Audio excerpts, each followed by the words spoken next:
Cuando estaba de viaje de trabajo, mi suegra dejó a mi hijo solo en casa.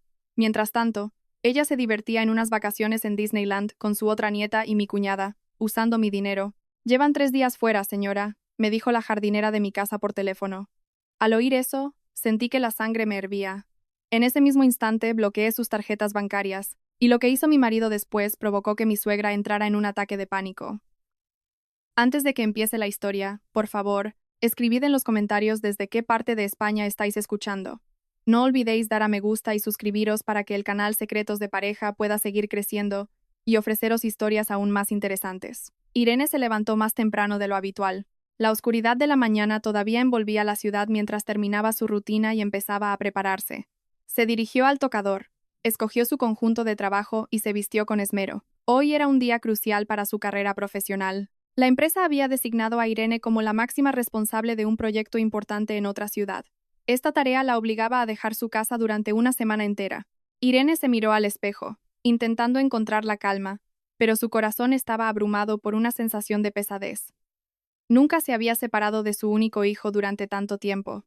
Leo solo tenía 3 años, una edad en la que un niño necesita desesperadamente la atención y la presencia de su madre. Irene respiró hondo y exhaló lentamente, tratando de apartar las dudas que la oprimían.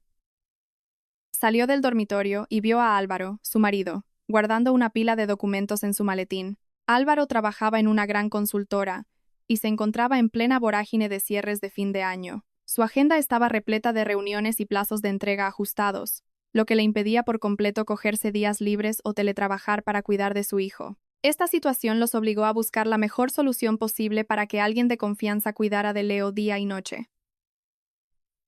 Tras una larga conversación, su elección recayó en Pilar, la madre de Álvaro. Irene estuvo de acuerdo, asumiendo que una abuela cuidaría de su nieto con más amor que nadie. Irene se dirigió al salón. Encontró a Leo sentado en la alfombra, jugando con unos bloques de construcción. El niño parecía muy feliz, apilando los bloques hasta que se derrumbaban con estrépito, lo que le provocaba una carcajada. Irene se arrodilló a su lado, rodeó su pequeño cuerpo con los brazos y le acarició el pelo suavemente. Leo se giró, regalándole esa sonrisa sincera que siempre lograba disipar el cansancio de Irene después de un largo día de trabajo. El corazón se le encogió aún más. Besó las mejillas de su hijo una y otra vez, susurrándole la promesa de que volvería pronto con un juguete nuevo de regalo. El timbre de la puerta rompió el silencio de la mañana. Álvaro interrumpió lo que estaba haciendo y fue a abrir. Pilar estaba en el umbral con una amplia sonrisa que parecía muy convincente. Irene fue a recibirla, le dio 2 besos a su suegra con respeto y la invitó a pasar. Pilar entró y fue directamente al salón para coger en brazos a Leo, que seguía jugando. Irene se sintió un poco más tranquila al ver esa familiaridad. Pensó que su decisión de dejar a su hijo con su suegra había sido la correcta. Luego, Irene invitó a Pilar a la mesa de la cocina para hablar sobre las rutinas y horarios que debía seguir mientras ella estuviera fuera. Cogió una libreta que había preparado la noche anterior. El cuaderno contenía una guía completa sobre todas las necesidades diarias de su hijo. Le explicó todo punto por punto, con frases muy claras. Mencionó a qué hora debía desayunar, comer y cenar. También detalló los alimentos que podía darle y los que debía evitar, ya que el sistema digestivo del niño todavía era sensible a ciertos ingredientes. Irene no olvidó recordarle la importancia de la siesta para que no estuviera irritable por la tarde, así como la costumbre de leerle un cuento antes de dormir. Pilar escuchó todas las explicaciones atentamente, asintiendo sin parar y ofreciendo una sonrisa tranquilizadora. Afirmó que Irene no debía preocuparse, ya que ella tenía mucha experiencia criando hijos que habían llegado a ser personas de éxito. Mamá, por favor, cuida bien de Leo. Te dejo esta tarjeta para que la uses. Es para cualquier emergencia o para comprar comida extra o algún capricho para el niño mientras estoy fuera, dijo Irene, dejando una tarjeta bancaria sobre la mesa. Irene le dio acceso a esos fondos deliberadamente, pues sabía que las necesidades de un niño pequeño a veces son impredecibles, y quería asegurarse de que no le faltara nada mientras ella estaba lejos. Pilar cogió la tarjeta con un gesto rapidísimo y la guardó en el bolso que llevaba. Tranquila, Irene, el niño estará perfectamente conmigo. Vete a trabajar tranquila y termina tu proyecto. Me aseguraré de que mi nieto favorito esté sano, bien alimentado y feliz cada día. No tienes que preocuparte por nada. Una vez que todo estuvo hablado, Irene se despidió. Abrazó a su marido con fuerza, pidiéndole que vigilara la casa al volver del trabajo. Luego cogió a su hijo en brazos Lo besó repetidamente hasta que el niño rió a carcajadas, y se lo entregó de nuevo a su suegra. Con pasos que le pesaban 1 tonelada, Irene salió de casa y se metió en el taxi que ya la esperaba fuera. El trayecto al aeropuerto Adolfo Suárez Madrid-Barajas fue bastante largo, ya que las calles empezaban a llenarse de vehículos. Durante el vuelo, Irene intentó distraerse repasando los documentos de su presentación. Llegó a Barcelona casi al atardecer. Fue directamente al hotel que la empresa le había reservado. Después de dejar sus cosas, se duchó y descansó un poco. Cuando anocheció, Irene aprovechó para llamar a casa con su móvil. Pilar le contestó al instante con un tono de voz muy alegre. Su suegra le informó de que el niño había cenado muy bien y que ya dormía plácidamente en su habitación. Irene suspiró aliviada al oír las buenas noticias. Colgó el teléfono con una sensación de calma, y esa noche durmió profundamente. El primer día de trabajo fuera de casa transcurrió a un ritmo vertiginoso y agotador. Irene tuvo que reunirse con varios socios, hacer largas presentaciones e inspeccionar varias localizaciones del proyecto. Apenas tuvo tiempo para sentarse a descansar. Cuando llegó la noche y volvió a su habitación, se sentía exhausta. Sin embargo, como cada noche, llamó a casa. Una vez más, Pilar le dio un informe igual de positivo. El segundo día no fue muy diferente. Irene estaba cada vez más ocupada con la acumulación de trabajo. No pudo llamar a casa hasta bien entrada la noche. La llamada no obtuvo respuesta. Irene pensó, optimista, que su suegra y su hijo ya estarían durmiendo profundamente. Así que decidió no molestar y volver a intentarlo al día siguiente. Pero al tercer día, la situación cambió drásticamente. Irene se despertó con una fuerte sensación de inquietud. Su corazón latía con fuerza sin razón aparente. Un mal presentimiento la acechaba desde que salió del hotel. Intentó ignorar esa sensación y concentrarse en la reunión de la mañana, pero su mente no dejaba de dispersarse. Sus pensamientos volaban de vuelta a casa, a la seguridad de su hijo. Justo cuando anunciaron la pausa para comer, Irene se alejó rápidamente de sus compañeros. Buscó un rincón tranquilo y marcó el número de su suegra. El primer intento falló. Un operador automático le informó de que el número no estaba disponible. Irene frunció el ceño. Volvió a llamar una y otra vez, pero el resultado fue el mismo. El pánico empezó a recorrerle el cuerpo. Cambió y marcó el número de casa. El tono de llamada sonó largo y repetitivo, pero nadie descolgó el teléfono. Las manos empezaron a sudarle. Le envió un mensaje a su marido, preguntándole si había hablado con alguien de casa ese día. La respuesta de Álvaro tardó en llegar. Le dijo que estaba en medio de una reunión importante con el Consejo de Administración y que no podía salir de la oficina para ir a casa. Le pidió a Irene que se calmara y supuso que su madre podría haber llevado a Leo a jugar a algún parque cercano. Irene intentó terminar su trabajo ese día, aunque su mente era un caos. Aprovechaba cada oportunidad para intentar contactar con casa, pero sus esfuerzos eran en vano. Por la tarde regresó a su habitación con el ánimo por los suelos, la cabeza llena de malos presagios. ¿Se habría puesto enfermo su hijo? ¿Habría ocurrido alguna desgracia en casa que impidiera a su suegra coger el teléfono? Se sentó en el suelo junto a la cama, abrazándose las rodillas, tratando de pensar con claridad y encontrar una manera de asegurarse de que su familia estaba bien. En medio de la confusión, Irene recordó la tarjeta bancaria que había dejado antes de irse. Usó una lógica simple. Si hubiera habido una emergencia médica que obligara a su suegra a llevar al niño al centro de salud, habría quedado registrado un pago. Irene cogió su móvil y abrió la aplicación de su banco. Sus dedos temblaban ligeramente mientras introducía la contraseña. Rezaba en silencio para no encontrar ningún cargo de hospital, esperando que toda su ansiedad fuera solo una exageración. La página principal de la aplicación cargó los datos financieros. En cuanto se abrió la lista de movimientos de la cuenta, los ojos de Irene se abrieron de par en par. Sintió que se le cortaba la respiración. Su corazón latía tan rápido que le dolía el pecho. No encontró ningún registro de pago de medicamentos o atención médica. En su lugar, vio una serie de notificaciones de transacciones por cantidades increíblemente grandes. Todas las transacciones se habían realizado en el extranjero y en total ascendían a miles de euros en muy poco tiempo. Irene leyó los detalles de la ubicación de cada transacción con las manos temblorosas. Había pagos de entradas para un grupo, facturas de restaurantes caros y compras en tiendas de ropa de marca. Todos los lugares donde se había gastado el dinero apuntaban a una misma zona muy lejana, el Parque Disneyland en París. Irene se quedó paralizada. La realidad la golpeó con una fuerza brutal. El dinero que había ahorrado con tanto esfuerzo y que había destinado a garantizar la seguridad de su hijo, se estaba utilizando para unas vacaciones de lujo en el extranjero. Si su suegra estaba gastando su dinero en París, Una pregunta aterradora atenazó a Irene. ¿Dónde estaba su hijo ahora? ¿Y quién cuidaba de un niño tan pequeño solo en casa? Irene perdió la capacidad de pensar con claridad. En cuanto se dio cuenta de la terrible verdad que mostraba la pantalla de su teléfono, se levantó de un salto. Su instinto maternal tomó el control total de su cuerpo. Corrió hacia el armario, sacó su maleta vacía y la puso bruscamente sobre la cama. Abrió el armario y empezó a meter toda su ropa sin ningún cuidado. Ya no le importaba si su ropa de trabajo se arrugaba o si se dejaba algún artículo de aseo. Su mente solo estaba centrada en un objetivo absoluto: volver a casa en ese mismo instante y encontrar a su hijo. Mientras metía las cosas en la maleta, se puso el móvil en la oreja y llamó a su jefe en la oficina central. Cuando la llamada se conectó, Irene habló con una voz temblorosa, cargada de ira y pánico. Le explicó brevemente que había surgido una emergencia familiar que amenazaba la seguridad de su hijo. Irene se disculpó, pero tenía que cancelar el resto de su viaje de trabajo y volver a su ciudad ese mismo día. Su jefe pareció sorprendido, pero le dio permiso de inmediato al notar el tono desesperado de su voz. Tras obtener la aprobación, Irene colgó y se puso a buscar un vuelo. Abrió la aplicación de reservas de viajes. Sus manos se movieron rápidamente por los horarios de salida. Tuvo la suerte de encontrar un último vuelo a su ciudad esa misma noche. Aunque el precio del billete era mucho más caro de lo normal, lo pagó sin pensárselo dos veces.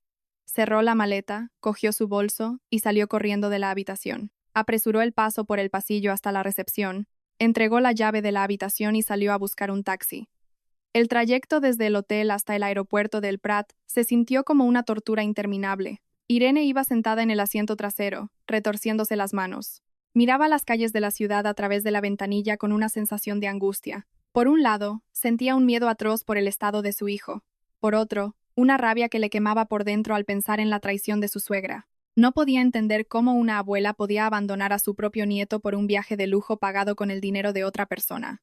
El vuelo nocturno tampoco le proporcionó la más mínima tranquilidad. Se sentó rígida en su asiento, ignorando la comida y la bebida que le ofrecían los auxiliares de vuelo. Sus ojos miraban al frente, vacíos. No pudo pegar ojo ni un segundo. Cada minuto que pasaba se sentía como horas. Rezaba en silencio por la protección de su hijo. Se lo imaginaba llorando, llamándola en una casa vacía y oscura. Esos pensamientos oscuros le dificultaban la respiración y las lágrimas se acumulaban en sus ojos. El avión aterrizó pasada la medianoche. En cuanto se abrieron las puertas, Irene salió corriendo por el largo pasillo de la terminal de llegadas. Ignoró el agotamiento que sentía y corrió hacia la salida principal, subiéndose al primer taxi que encontró. Le dio su dirección al conductor y le pidió que fuera lo más rápido posible. Las calles de la ciudad estaban desiertas, lo que permitió que el taxi volara a través de la oscuridad de la noche. Durante todo el trayecto, Irene se preparó mentalmente para afrontar lo peor que pudiera encontrar al otro lado de la puerta de su casa. Finalmente, el taxi se detuvo frente a la verja de su casa. La casa estaba completamente a oscuras, como si llevara mucho tiempo abandonada. No había ni una sola luz encendida en la fachada. Irene le pagó al taxista con el dinero justo y corrió hacia la alta verja de hierro que rodeaba la propiedad. La verja estaba cerrada con un gran candado desde dentro. Como Irene no llevaba la llave del candado, tuvo que buscar un punto de apoyo en los barrotes. Con las fuerzas que le quedaban, trepó por un lateral, se agarró a la parte superior y logró saltar al jardín. Irene corrió hacia la puerta principal. La robusta puerta de madera también estaba cerrada a cal y canto. Intentó girar el pomo varias veces, sin éxito. Golpeó la puerta con todas sus fuerzas mientras gritaba el nombre de su hijo, su voz rompiendo el silencio de la noche. Solo el sonido de los grillos le respondió. Encendió la linterna de su móvil y miró por una rendija de la ventana. El interior de la casa estaba completamente oscuro y silencioso. El pánico de Irene alcanzó su punto máximo. Empezó a correr alrededor de la casa hacia el jardín trasero. En la parte de atrás había una pequeña edificación independiente, mucho más modesta, que solía ser utilizada como lugar de descanso para la jardinera. Al acercarse, vio un tenue haz de luz que se filtraba por la pequeña ventana de esa caseta. Irene aceleró el paso, se acercó a la puerta y la empujó lentamente. Por suerte, no estaba cerrada con llave. La escena que se encontró al entrar hizo que sus rodillas perdieran toda su fuerza. Dentro de la pequeña habitación, bajo la luz tenue de una lámpara, vio a su hijo durmiendo acurrucado. Estaba tumbado sobre una colchoneta plegable muy fina y de aspecto incómodo. Leo llevaba un pijama que parecía no haberse cambiado. Respiraba de forma regular, pero de vez en cuando soltaba un suspiro largo, como un niño que acababa de llorar desconsoladamente. En el suelo, justo al lado de la colchoneta, estaba sentada una mujer mayor que cuidaba de su jardín. Remedios. La mujer pareció muy sorprendida al ver a Irene aparecer de repente en mitad de la noche. Leo, dijo Irene con la voz quebrada, conteniendo las lágrimas. Se dejó caer al suelo, abrazó el pequeño cuerpo de su hijo con fuerza. Las lágrimas que había estado conteniendo finalmente se derramaron, mojándole las mejillas. Besó la cara y la cabeza de su hijo una y otra vez. Le tomó la temperatura, le tocó la frente y el cuello, asegurándose de que no tuviera fiebre ni estuviera herido. Leo se movió un poco en su sueño, pero no se despertó. Instintivamente, se acurrucó más en el abrazo de su madre, buscando el calor y la seguridad que tanto había echado de menos. Señora Irene, ¿ha vuelto usted a estas horas de la noche?, la saludó Remedios con voz temblorosa, confundida. La anciana, una mujer muy humilde y sin teléfono móvil, parecía aliviada y asustada a la vez. Reme, ¿qué ha pasado aquí? ¿Por qué mi hijo está durmiendo en este lugar? ¿A dónde ha ido mi suegra?, preguntó Irene, con un tono de voz que subía por momentos, una mezcla de gratitud por ver a su hijo a salvo y una ira incontenible. Remedios bajó la mirada. Sus dedos, ásperos y arrugados, se retorcían con nerviosismo. Llevan 3 días fuera, señora, comenzó a relatar Remedios lentamente, con la voz entrecortada. Un día después de que usted se fuera a trabajar, la señora Pilar vino a buscarme aquí detrás. Traía a Leo, que estaba durmiendo la siesta. Me dijo que tenía un asunto urgente y muy importante fuera de casa, y me pidió que cuidara de Leo solo un ratito. Irene escuchaba cada palabra de la anciana con atención.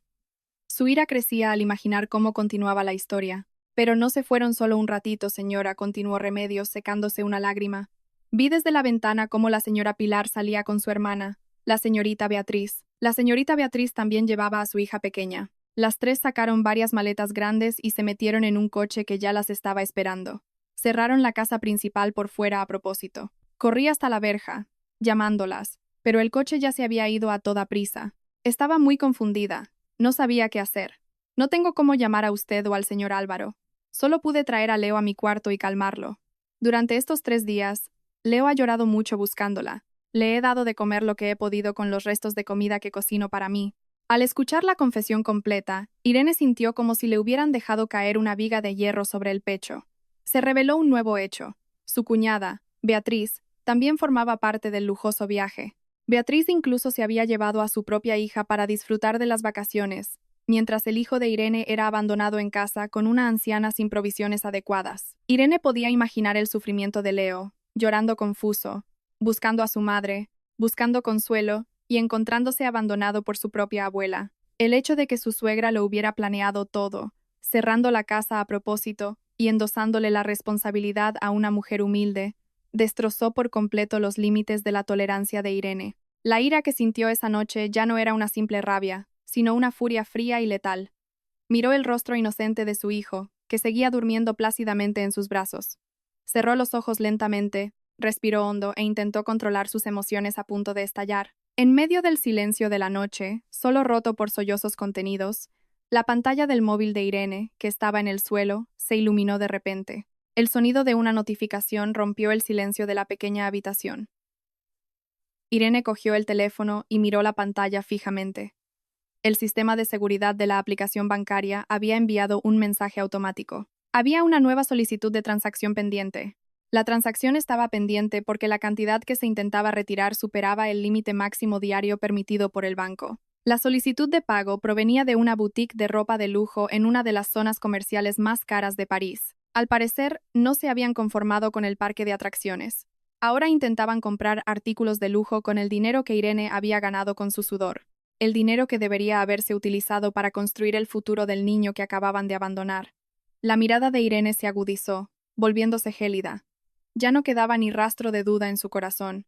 No había más compasión ni respeto que dar a quienes habían herido a su propia sangre. Volvió a abrir la aplicación del banco en su teléfono, entró en el menú de configuración de seguridad avanzada y seleccionó la opción de desactivación permanente de la tarjeta. La pantalla mostró un mensaje de advertencia. Una vez bloqueada permanentemente, la tarjeta no podría volver a utilizarse para ninguna transacción, ni en España ni en el extranjero. La tarjeta quedaría inutilizada y no podría reactivarse sin la presencia del titular en una sucursal. Sin perder un segundo, el pulgar de Irene pulsó el botón de confirmación en la pantalla. El sistema procesó la solicitud y la pantalla mostró que el bloqueo se había realizado con éxito. El acceso a esos miles de euros estaba ahora cerrado para siempre. Irene cortó deliberadamente el grifo de la vida de lujo que esas personas egoístas estaban disfrutando en otro país. Irene volvió a dejar el teléfono en el suelo con un movimiento tranquilo. Miró por la ventana la oscuridad de la noche. Disfrutad del resto de vuestras vacaciones, pensó Irene con frialdad, preparándose para que llegara el día siguiente y comenzara a ajustar cuentas de la manera más justa posible por su cruel acción. El sol brillaba en el cielo de París. Pilar caminaba con orgullo por los pasillos de uno de los centros comerciales más lujosos del país. Detrás de ella, Beatriz paseaba tranquilamente llevando de la mano a su hija. Acababan de pasar varios días disfrutando de famosas atracciones y alojándose en un lugar muy caro. Ahora era el momento de darse un capricho comprando artículos de lujo. Pilar y Beatriz entraron en una famosa boutique que vendía bolsos y ropa de marca.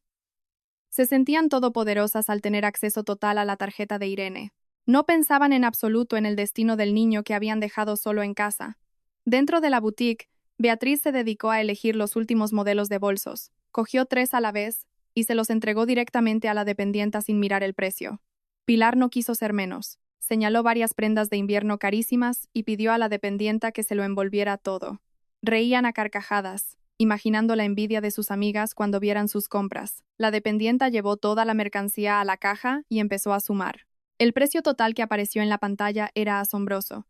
Pilar, con aire arrogante, sacó la tarjeta de Irene de su bolso y se la entregó al cajero. El cajero la cogió educadamente y la introdujo en el datáfono. La máquina procesó los datos durante unos segundos y luego emitió un fuerte pitido de denegación. El cajero volvió a intentarlo, pero el resultado fue el mismo. Le devolvió la tarjeta a Pilar y le explicó con gestos y algunas palabras sencillas que el banco había rechazado el pago. Pilar empezó a entrar en pánico. Le dijo a Beatriz que buscara un cajero automático. Beatriz corrió a buscar uno. Cuando lo encontró, introdujo la tarjeta y el PIN. La máquina procesó la solicitud, pero de repente la pantalla mostró un mensaje de rechazo definitivo. El cajero se tragó la tarjeta y no la devolvió. Beatriz volvió corriendo a la tienda, pálida y sin aliento. Agarró a su madre del brazo y le susurró que la máquina se había tragado la tarjeta. Pilar sintió que le fallaban las piernas. No llevaban nada de efectivo. Habían dependido por completo del dinero de Irene para todo el viaje. El cajero y algunos clientes empezaron a mirarlas con recelo. El orgullo que sentían se desvaneció, reemplazado por una vergüenza inmensa. Sin decir una palabra, Pilar y Beatriz salieron corriendo de la boutique, dejando la pila de artículos de lujo en el mostrador. Se alejaron rápidamente de la zona comercial con la cabeza gacha, evitando las miradas. Estaban desorientadas. Empezaban a tener hambre, y aún tenían que pagar la extensión de su estancia en el hotel. Pilar vio un pequeño local que ofrecía Wi-Fi gratis. Le dijo a Beatriz que se sentaran en un banco fuera del local y se conectó rápidamente. Pilar llamó inmediatamente a Álvaro. En cuanto se estableció la conexión, se echó a llorar desconsoladamente, interpretando el papel de la víctima más sufrida. Álvaro, tu mujer es una malvada. Ha cancelado la tarjeta a propósito y ha dejado a tu madre pasando hambre en el extranjero. Quiere torturarme. Tienes que regañar a tu mujer ahora mismo y obligarla a desbloquear la tarjeta. No tengo ni un céntimo para comer, gritó Pilar, convencida de que su hijo la defendería sin hacer preguntas. Sin embargo, Pilar no sabía que la situación al otro lado del teléfono era muy diferente a sus expectativas. Álvaro acababa de aparcar su coche y llegar a casa. El hombre entró por el jardín trasero y se quedó paralizado frente a la puerta de la caseta de la jardinera. Sus ojos miraban fijamente hacia el interior. Allí vio una escena que le rompió el corazón. Irene estaba arrodillada en el suelo, abrazando fuertemente el cuerpo de Leo, que dormía sobre una delgada colchoneta. La cara de Irene estaba hinchada de tanto llorar, mientras que Remedios estaba sentada en un rincón con cara de miedo. Álvaro escuchó todos los gritos de su madre por teléfono. No sintió compasión, sino una ira que empezó a hervirle en la cabeza. Apartó el teléfono de su oreja sin decir una palabra. Colgó a su madre y se guardó el móvil en el bolsillo. Sus pasos se sentían pesados al entrar en la pequeña habitación. Irene se giró hacia la puerta. La mirada de su esposa no mostraba debilidad, sino una determinación ardiente. Álvaro se acercó y se arrodilló junto a su mujer y su hijo. Acarició suavemente la frente de Leo. La temperatura de su hijo era normal, pero su rostro parecía agotado. Álvaro le pidió a Irene una explicación sobre lo que había sucedido mientras él estaba trabajando. Irene no perdió el tiempo llorando o lamentándose. Se levantó y le pidió a Álvaro que la siguiera a su despacho en la casa principal. Encendió el ordenador y abrió las grabaciones de las cámaras de seguridad instaladas en varios puntos de la casa. Irene reprodujo la grabación de hacía 3 días. En la pantalla del ordenador, Álvaro vio con sus propios ojos cómo su madre iba a buscar a Remedios, cómo cogía a Leo a la fuerza, y luego se lo entregaba sin ninguna responsabilidad. Vio a su madre y a su hermana, Beatriz, arrastrando grandes maletas hacia la puerta principal. Vio a Leo correr tras ellas llorando, pero su madre le gritó bruscamente. Beatriz incluso empujó el pequeño cuerpo de Leo para alejarlo de la puerta antes de que cerraran la casa por fuera y se fueran en el coche de alquiler.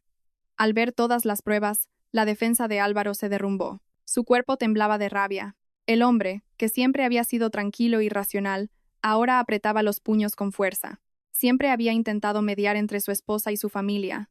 Siempre le pedía a Irene que tuviera paciencia con el carácter de su madre.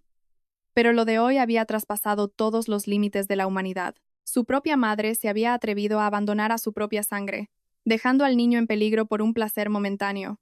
Álvaro se giró hacia Irene, la abrazó con fuerza, derramando lágrimas de profundo arrepentimiento.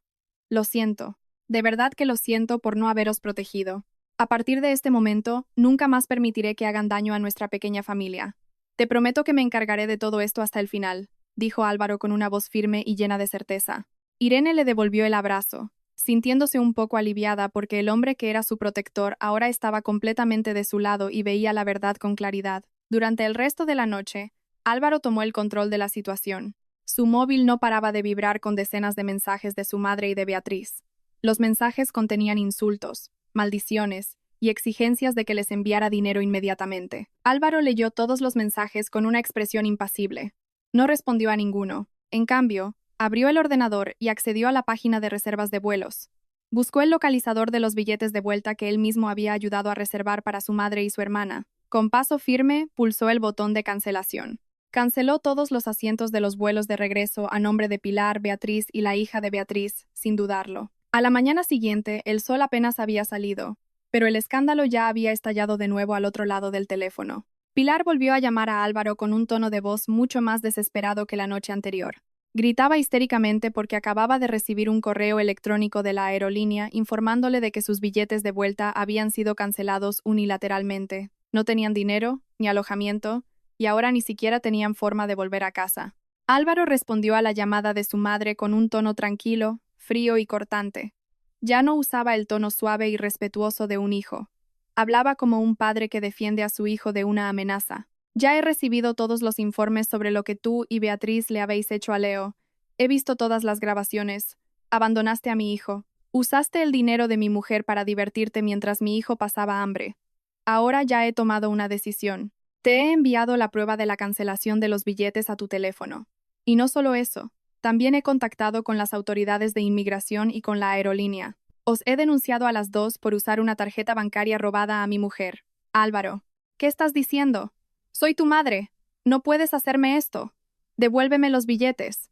Quiero volver a casa hoy mismo, gritó Pilar, con la voz llena de desesperación y miedo. Buscad la forma de volver por vuestra cuenta. Que disfrutéis de la supervivencia en las calles de París, mamá, respondió Álvaro bruscamente. Sin esperar respuesta, colgó y bloqueó el número de su madre y el de su hermana, dejó el teléfono sobre la mesa y volvió a la habitación para ver a su mujer y a su hijo, que seguían durmiendo profundamente.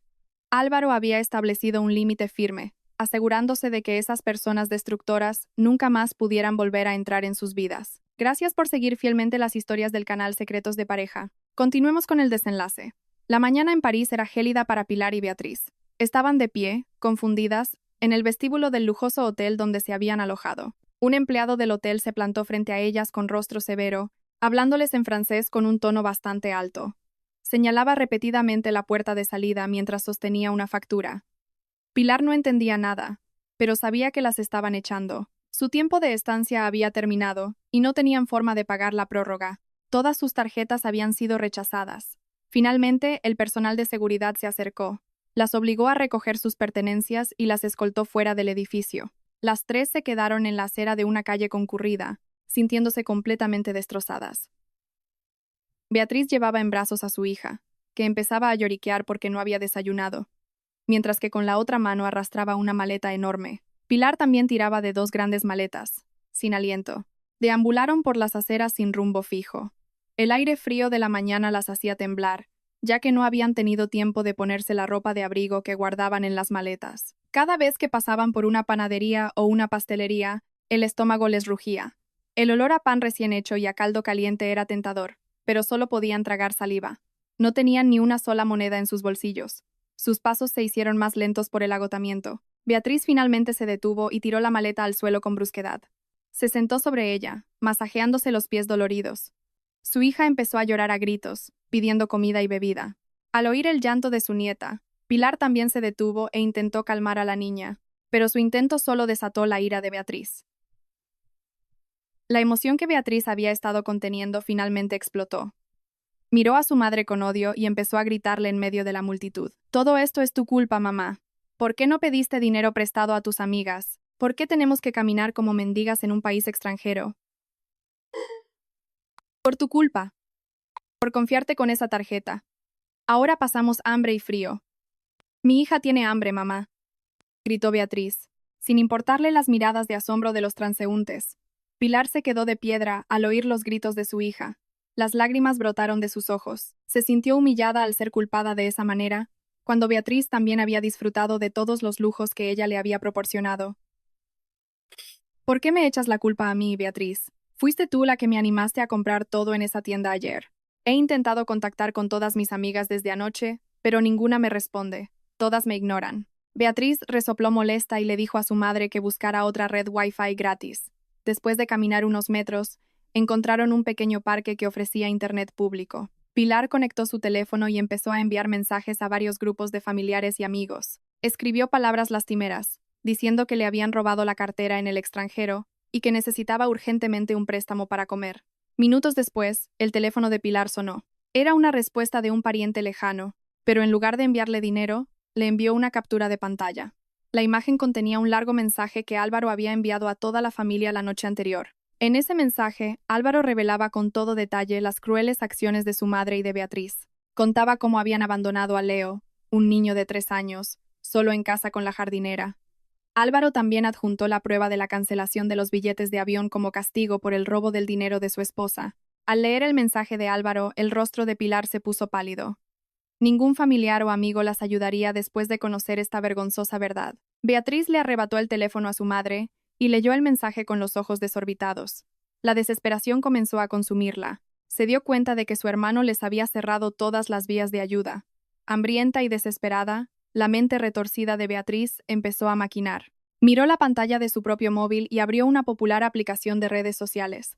Sabía que los internautas se conmovían fácilmente con historias tristes. Beatriz decidió darle la vuelta a la tortilla para ganarse la compasión y la ayuda económica de desconocidos. «Deja que yo me encargue de esto.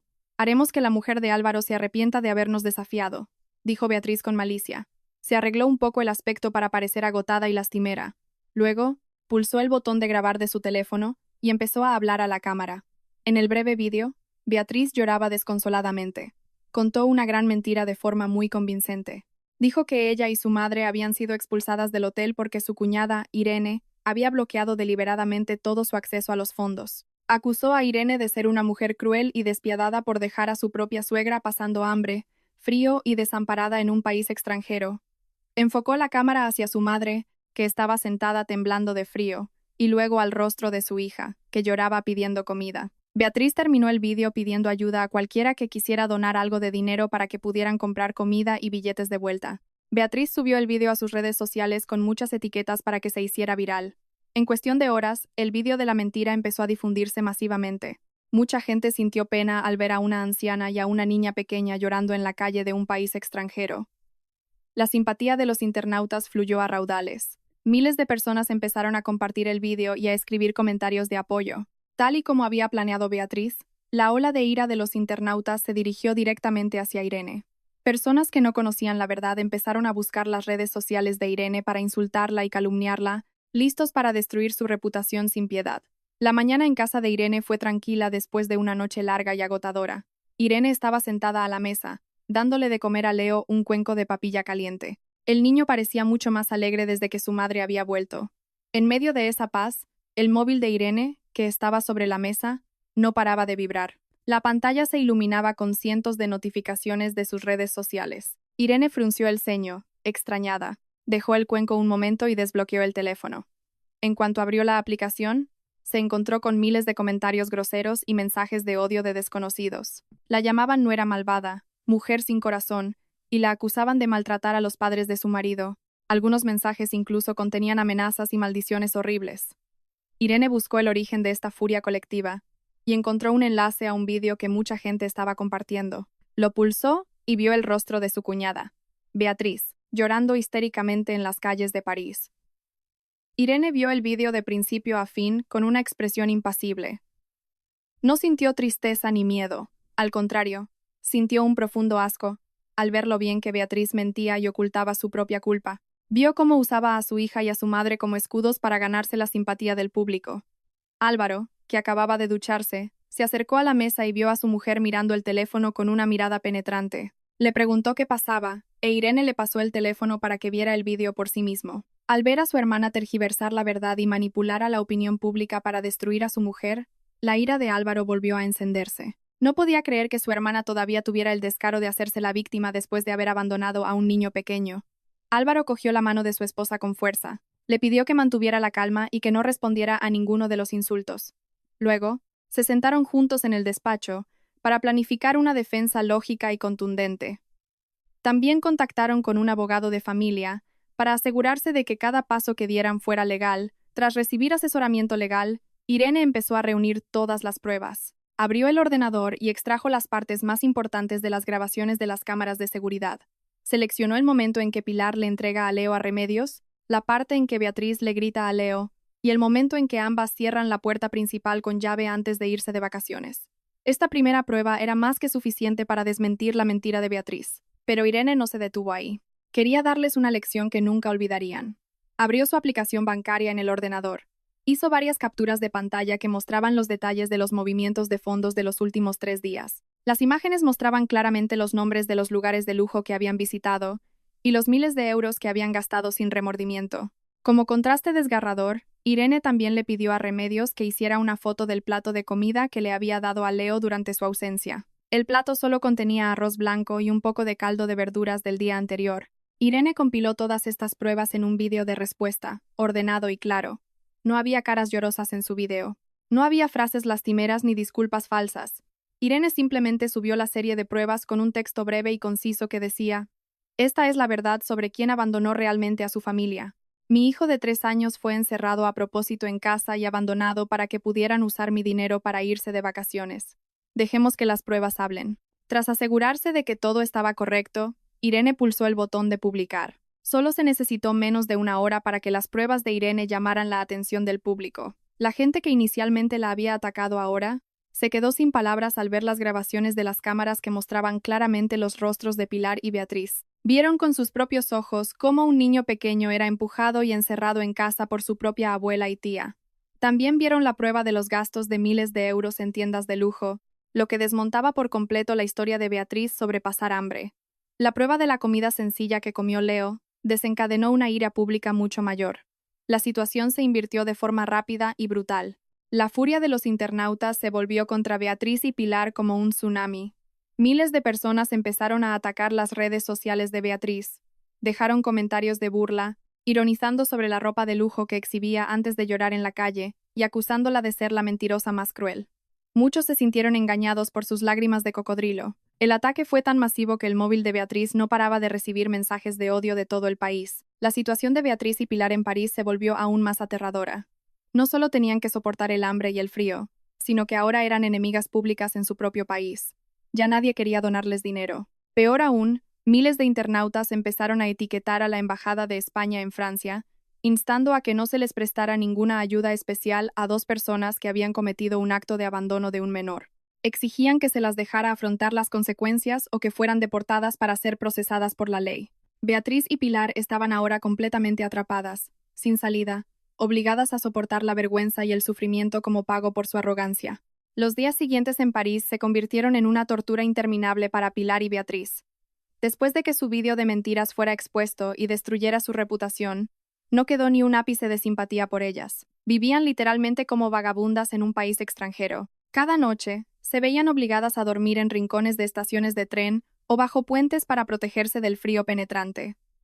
Llevaban la misma ropa durante días y sus cuerpos empezaban a oler mal por la falta de higiene. El rostro de Pilar, antes altivo y cuidado, ahora estaba sucio, polvoriento y marcado por un agotamiento extremo. Beatriz no estaba mucho mejor.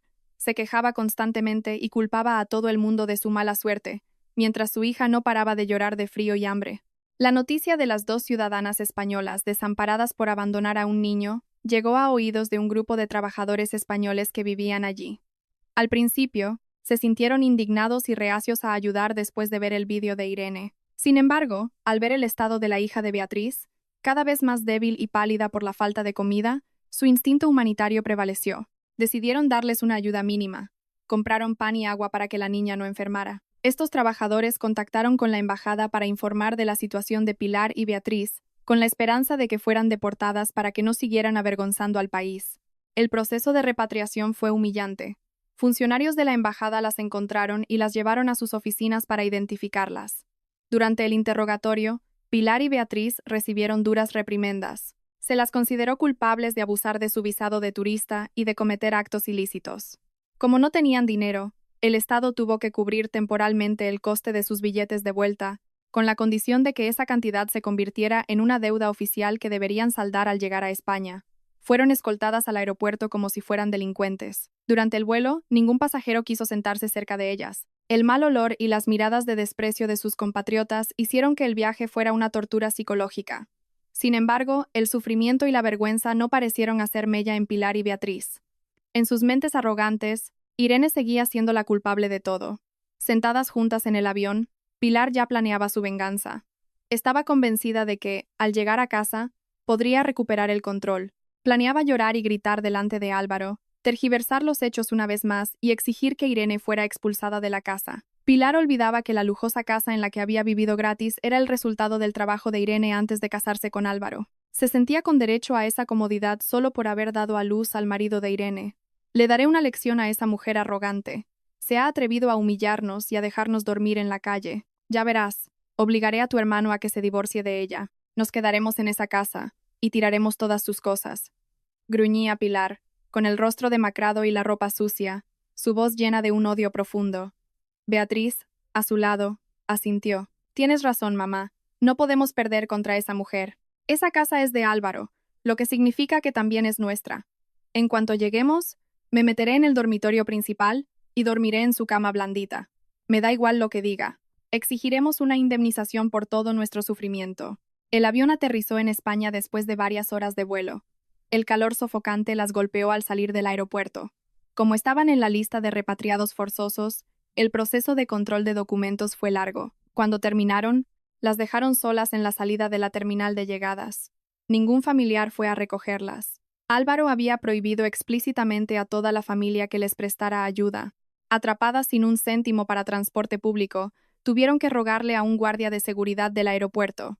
Por suerte, un vehículo de servicio del personal iba en su dirección y se ofreció a llevarlas gratis hasta la entrada de su urbanización.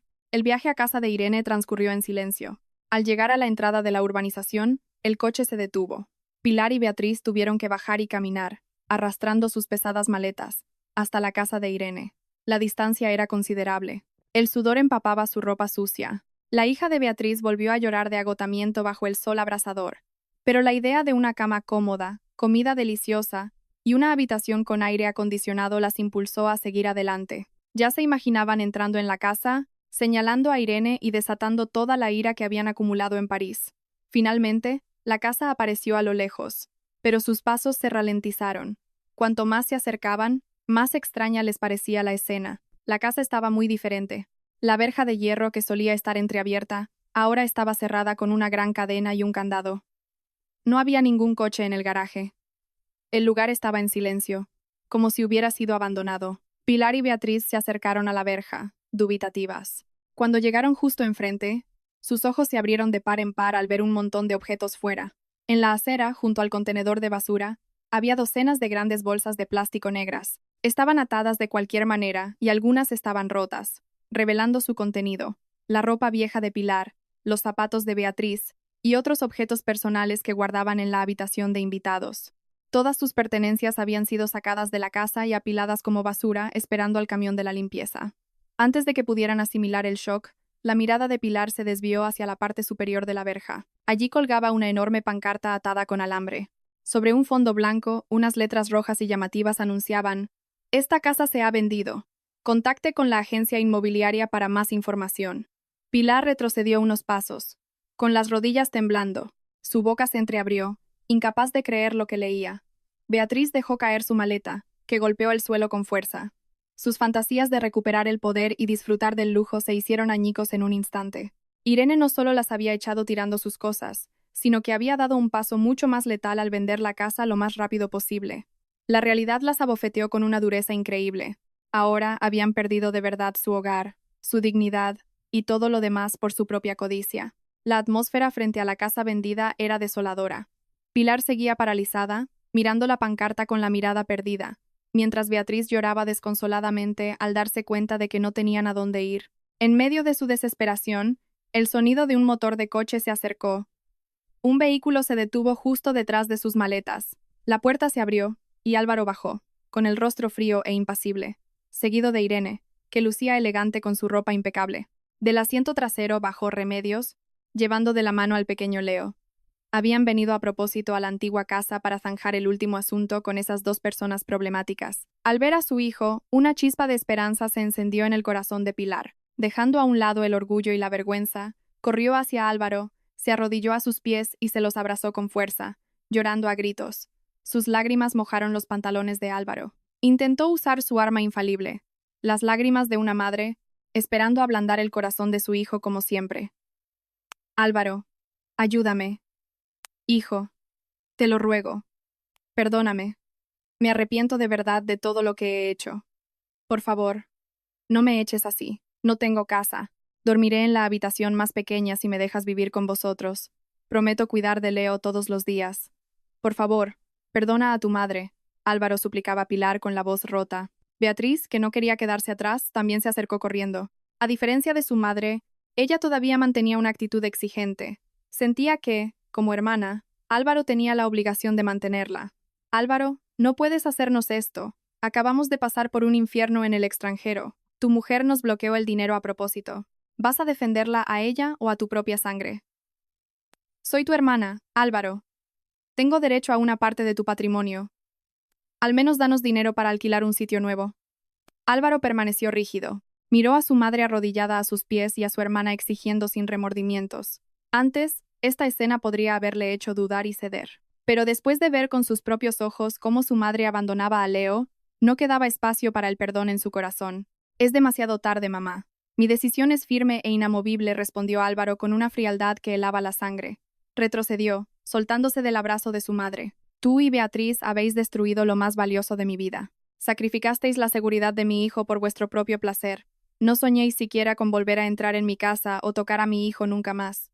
Irene se mantuvo al lado de su marido en silencio. Miraba con calma a las dos mujeres que una vez la habían menospreciado. Dejó que su marido se encargara del asunto, pues era su responsabilidad como cabeza de familia cortar de raíz las malas hierbas de su árbol genealógico.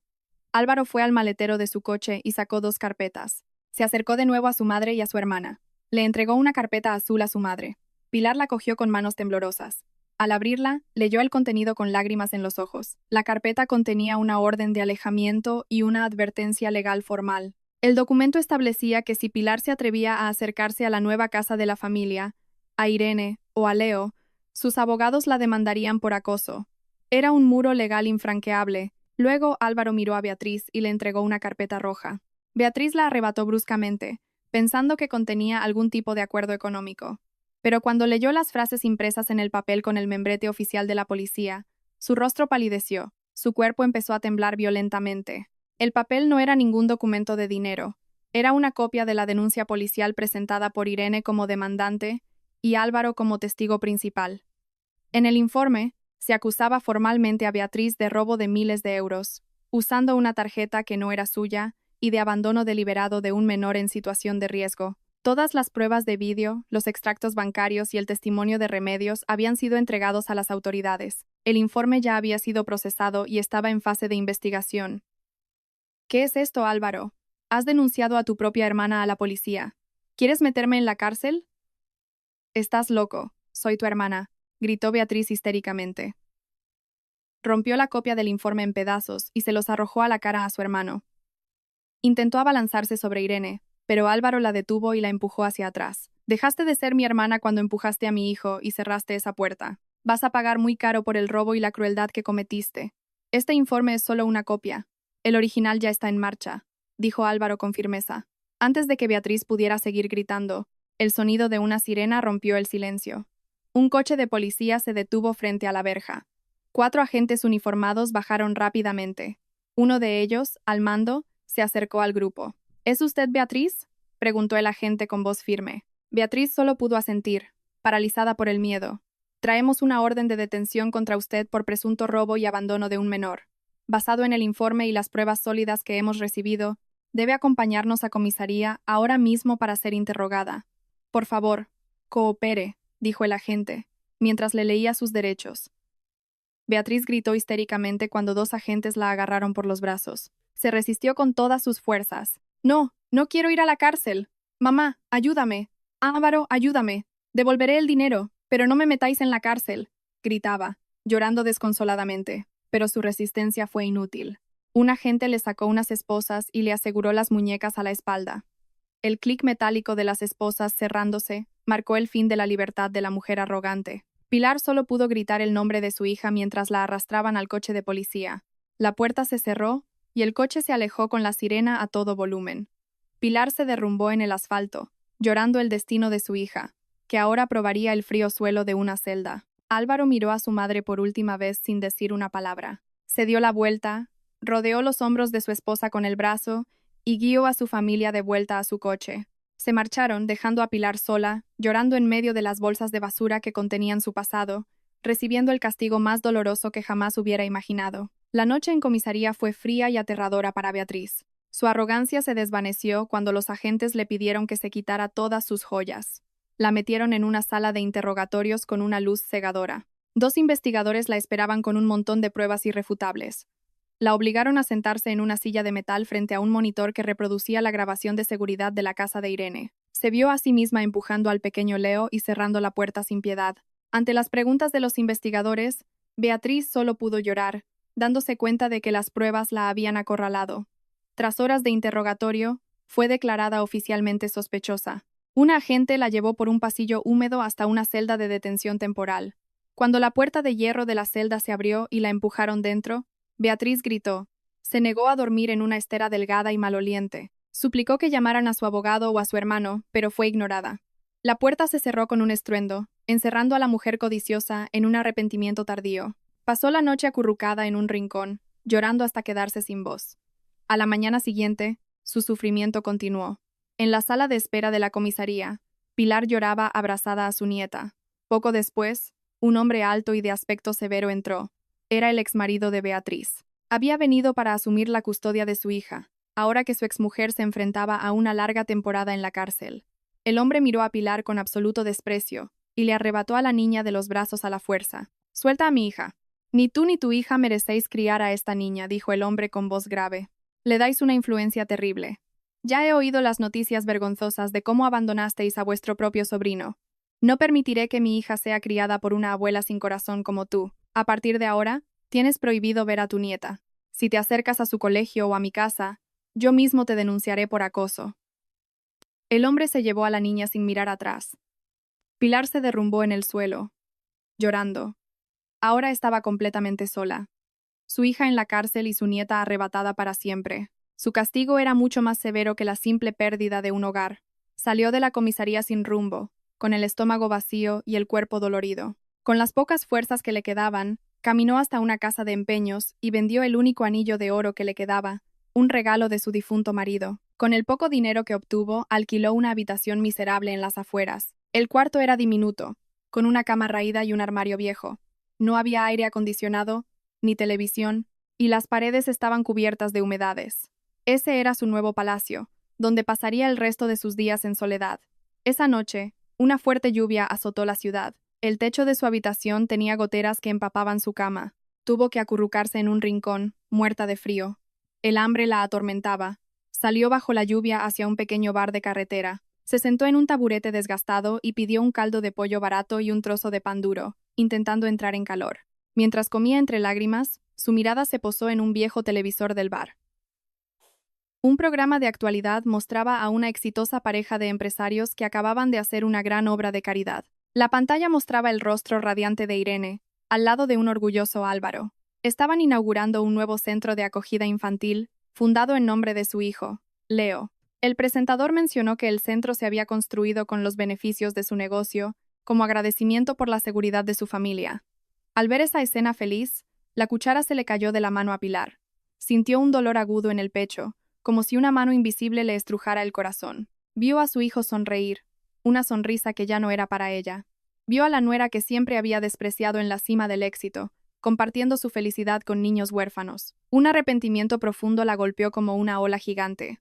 Si no hubiera sido tan codiciosa, si hubiera agradecido los lujos que Irene le proporcionó, ahora estaría en un sofá cómodo, jugando con su nieto, sintiéndose orgullosa de formar parte de esa familia. Ahora solo podía llorar en un bar ruidoso, comiendo arroz con caldo mientras lamentaba su destino como una anciana repudiada por sus propias acciones. Un año después, la vida de la familia de Irene se había transformado por completo. Se habían mudado a una casa nueva, más grande y segura, rodeada de jardines.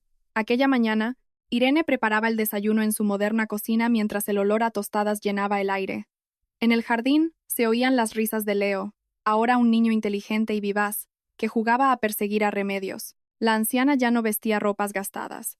Ahora llevaba ropa limpia y digna. Irene y Álvaro habían elevado la posición de la mujer que les había demostrado tanta lealtad. Su única tarea ahora era jugar con Leo y ser la figura de abuela que le daba un amor incondicional. Irene salió al jardín con una bandeja de fruta y té. «Reme, esto es para ti», dijo Irene, entregándole una caja. Dentro había un smartphone de última generación. «Señora Irene, esto es muy caro». «No me lo merezco», dijo Remedios, abrumada. «No es solo un regalo, Reme. Es para que puedas hacer videollamadas con tus hijos y nietos en tu pueblo. Queremos que tú también seas feliz. Ya te consideramos parte de nuestra familia». Las lágrimas de gratitud corrieron por las mejillas arrugadas de Remedios. Aceptó el teléfono con las manos temblorosas. Álvaro observaba la escena desde la puerta, con una sensación de paz en el pecho. Romper los lazos con su madre y su hermana había sido la decisión más difícil de su vida, pero al ver la sonrisa de su esposa y la risa de su hijo, supo que había elegido el camino correcto. En otro rincón de la ciudad, la vida transcurría de manera muy diferente. Bajo un sol abrasador, Pilar arrastraba un carro oxidado repartiendo folletos de publicidad por los buzones de la ciudad, un trabajo precario que le pagaban en negro por unos pocos euros al día. El sudor y el polvo cubrían su rostro. Ya no quedaba nada de la mujer arrogante que amaba el lujo. Tras barrer un largo trecho, se detuvo para descansar, apoyada en una barandilla. Levantó la vista y vio, en un puente peatonal, una valla publicitaria gigante. En el anuncio aparecía la familia que ella había desechado. Irene, Álvaro y Leo, sonriendo, radiantes de felicidad. El eslogan hablaba de construir un futuro familiar basado en el amor y la confianza. Pilar se quedó mirando los rostros felices con los ojos llenos de lágrimas. Un arrepentimiento sin fin la consumió. Se dio cuenta de que la felicidad retratada en ese cartel gigante también debería haber sido la suya. Pero el karma le había cobrado todas sus deudas sin descuento. Apretando el mango de su escoba, Pilar bajó la cabeza y continuó con su trabajo, barriendo el polvo de las calles, aceptando su castigo eterno como pago por la codicia que había destruido su propia vida. Muchas gracias por haber seguido esta historia hasta el final. Espero que el relato de hoy os haya entretenido, enseñado una lección y servido de recordatorio de que toda acción tiene sus consecuencias. Si os ha gustado, no olvidéis darle a me gusta, suscribiros y activar la campanita de notificaciones para no perderos las próximas historias del canal Secretos de Pareja.